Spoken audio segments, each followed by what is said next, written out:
Grand Rising Soul Fam, and happy Moon Day. Happy 40 days of retrograde, Venus retrograde. So for the 40 days and 40 nights that Venus is in retrograde, I'm sharing some Gene Key resources and some Tao resources and some human design resources. And today I'm sharing from Gene Key 27. This is the shadow of selfishness, the gift of altruism, and the city or the divine expression of selflessness.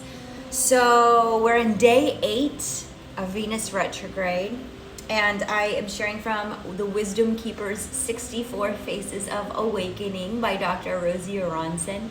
And let's check out the Wisdom Keeper's story today, starting with a quote by Richard Rudd that says, "To give to others simply for the sake of giving activates healthy currents deep within the body." My wisdom story. My people looked down upon selfishness.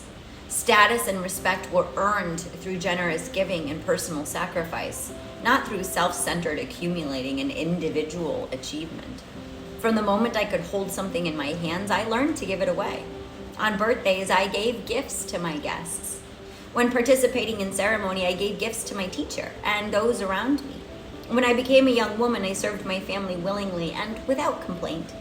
But there were times when I was expected to give and I felt taken advantage of and disrespected. Even though I felt angry and resentful inside, I gave anyway, because that's what good community members did. Sometimes I found myself giving because I secretly wanted something from someone else.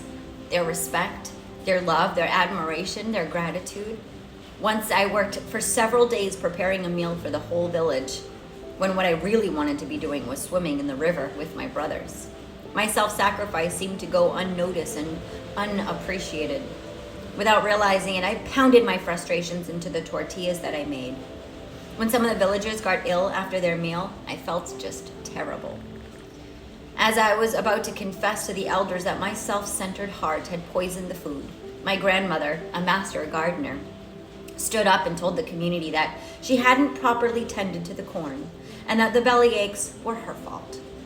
That evening, as I floated and looked up at the moon, I realized that my grandmother had taught me the meaning of true altruism.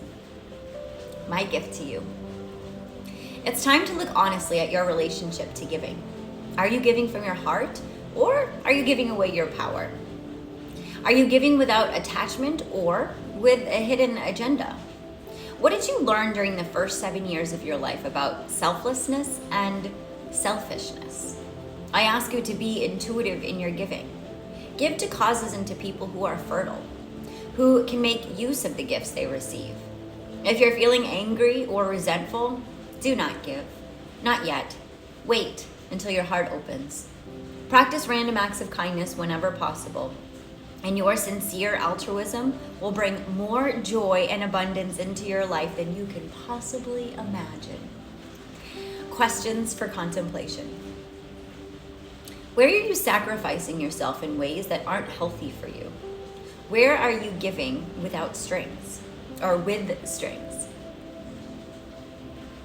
Have you ever given too much of yourself and then resented it later? How can you better care for yourself so you can give from a full cup? Where and with whom do you find it most difficult to set healthy limits? Where and with whom do you tend towards selfishness? If you weren't feeling so guilty, what might you do less of? Or do differently? When have you felt the most selfless in your actions?